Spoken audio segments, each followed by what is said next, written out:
जय जगन्नाथ फ्रेंड्स चलो बुली जीवा रामेश्वर द्वितीय ब्लॉक को आपण मानक स्वागत करुच्ची। फाइनाली फ्रेंड्स आम ट्रेन ओह्ल सारीचु।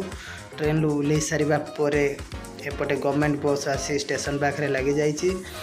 जो मैंने भी ट्रेन ओह्ल से मैंने फ्री रे यात्रा करें बस मध्यम देखो। फाइनाली फ्रेंड्स आमर सकाଳେ सकाळे घोना भाई बाथरूम रू बाहरी बाल गुड़ाक साइज करने और निश जोड़ाक भी बहुत भल भाव में पानिया साइज कर लुगापटा पिंधि सारा पर से 100 टंकिया अतरटी को खोली निज काखरे लगेले। कारण एमती भाव में लगाउछन जमीती कि काख बाल गुड़ा सब छिड़ी तल को खसी पड़ार भी चांस रही। ये जो पेट तादेहरे भी लगे देइछन्ति। फाइनाली फ्रेंड्स आम गाधुआ पाधुआ सारी बस स्टाण्ड को एबे चलिलु। बस स्टाण्ड गला बेले आम टे चाह पीबू बोली चाह स्टल पाखे किसी समय छिड़ा हेलु।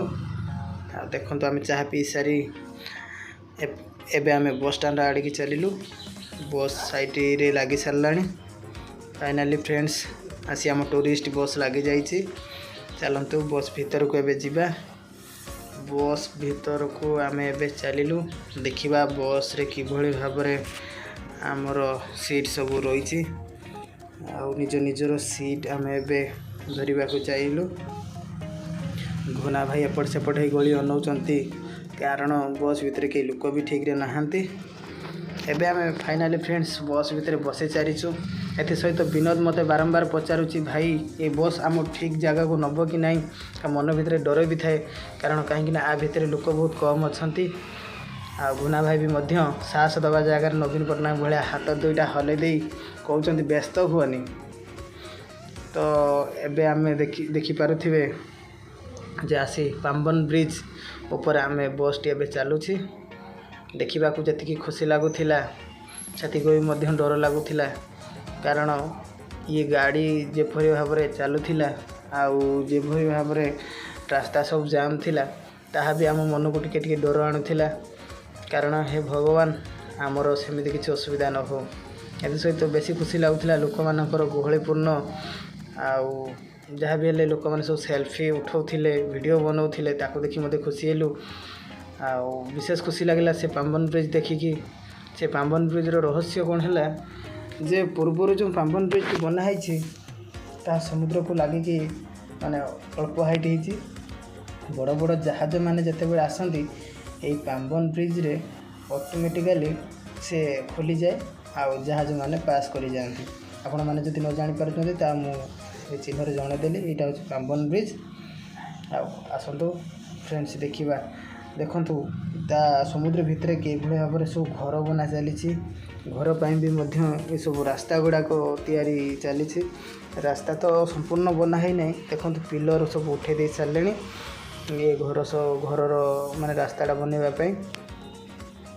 फ्रेंड्स आम एमती भाव में आगू आगू देखी देखी चलिलु।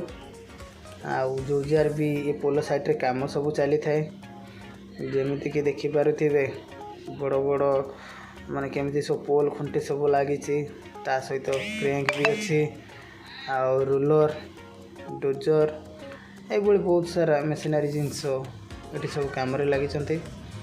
बेसी भल लगिला फ्रेंड्स देखिपे केमिति समुद्र कूल सब डंगा गुड़ा आसी लगी। लोक मैंने बहुत सारा माछ किए खुंटुंट किए जालू झाड़ुंट फिर भी किए लोक सब भितर को जाऊँच किए आसुँच आपको देखिए तो आम मन बहुत खुशी लगुला। कारण मत भी इच्छा होता मुझे 2 घंटा रही जावाई किंतु दुर्भाग्यर विषय आम बस टी छिड़ा के हो नाला सी तो आगू आगू माड़ी चलता। देखो किभली भाव में डंगा माने सब बोटिंग करुँच ता देखी आमको बहुत खुशी लगुला। फाइनल फ्रेंड्स आम आसी पहुँची गलु रामेश्वरम पाखापाखि। ये बोर्ड मरा अच्छी रामेश्वरम 2.5 किलोमीटर बाट। एबे आसी आम रामेश्वरम माने छकरे पहुँची जाइचु। छक पाखर आम ऑटो माध्यम मंदिर पर्यंत जीवु। आम एबे ऑटो रे भी चढ़ी जाइचु। देखिबा आगू आगू चलिबा। आम ऑटो गला बेले देखिलु ये सब बड़ बड़ होटेल और लॉज माने भड़े दि जाए आ गुड़ाक भी सस्ता सुंदर मजबूत अच्छी। तो फाइनल फ्रेंड्स आम आसी मंदिर गेट रे पारे जाइचु। आम मंदिर गेट आसला बेले आम मानक मोबाइल एलाउ नथिला। फाइनल फ्रेंड्स मु भी ଲୁଚେଇକି ଆଣିଛି। ଦେଖନ୍ତୁ ଏତିକି ମୁଁ କେବଳ ମନ୍ଦିରର ଭିଡ଼ିଓ ସୁଟ୍ କରିପାରିଛି। ତ ଏଲାଉ ନଥିଲା ଆଉ ମୋବାଇଲ ଆଣିବା ପାଇଁ। ତ ନିହାତି ଭାବରେ ମୁଁ ଏତିକି କେବଳ ଦେଖାଇ ଦେଉଛି ମନ୍ଦିରର ଦୃଶ୍ୟ। ଫାଇନାଲି ଫ୍ରେଣ୍ଡସ୍ ଆମେ ଏବେ ମନ୍ଦିର ଭିତରୁ ବାହାରି ଆସି ସାରିଛୁ। ତ ଆଗକୁ ଆମେ ଆଉ କ'ଣ ଦେଖିବା ତ ମୁଁ ନେକ୍ସଟ ବ୍ଲଗ୍ରେ ଆପଣମାନଙ୍କୁ ଜଣାଇଦେବି। ରହୁଛି ଜୟ ଜଗନ୍ନାଥ।